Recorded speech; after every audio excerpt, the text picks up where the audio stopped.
di sini saya akan menjelaskan materi pertama mengenai skala ekonomi. Jadi, skala ekonomi ini itu merujuk pada keuntungan biaya yang diperoleh bisnis karena skala operasinya. Nah, dengan biaya per unit output yang umumnya menurun seiring peningkatan skala karena biaya tetap tersebar ke lebih banyak unit output.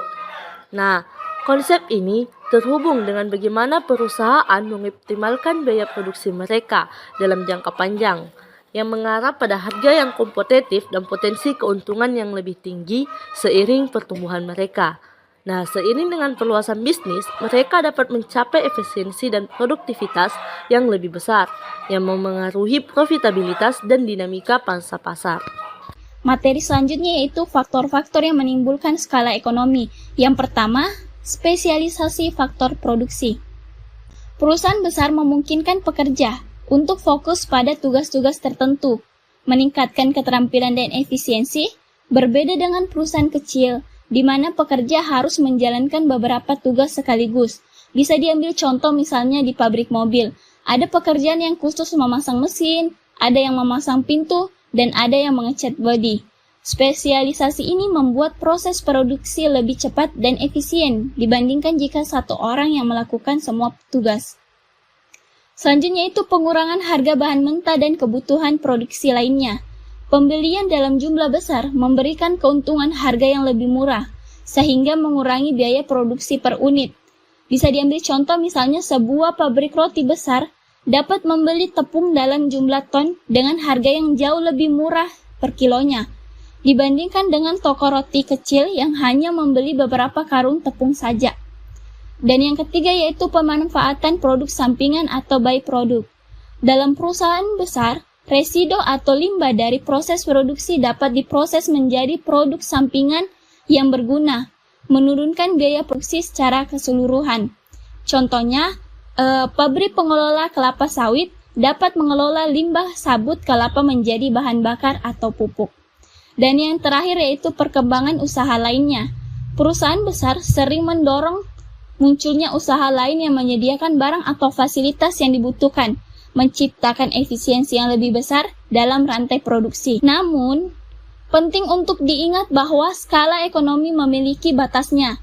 Ketika perusahaan tumbuh terlalu besar, dapat mengalami skala tidak ekonomi akibat kompleksitas manajemen dan masalah koordinasi.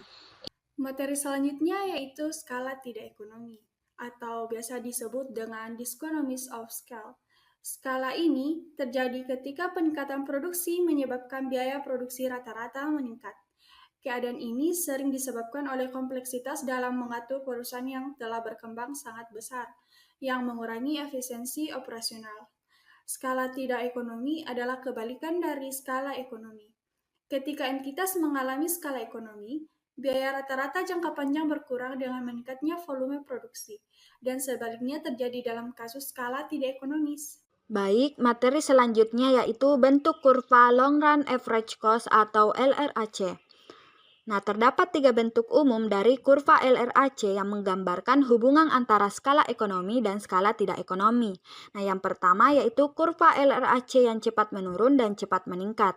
Nah, dalam grafik ini, biaya produksi rata-rata menurun dengan cepat pada awalnya, tetapi mulai meningkat pada tingkat produksi yang relatif rendah.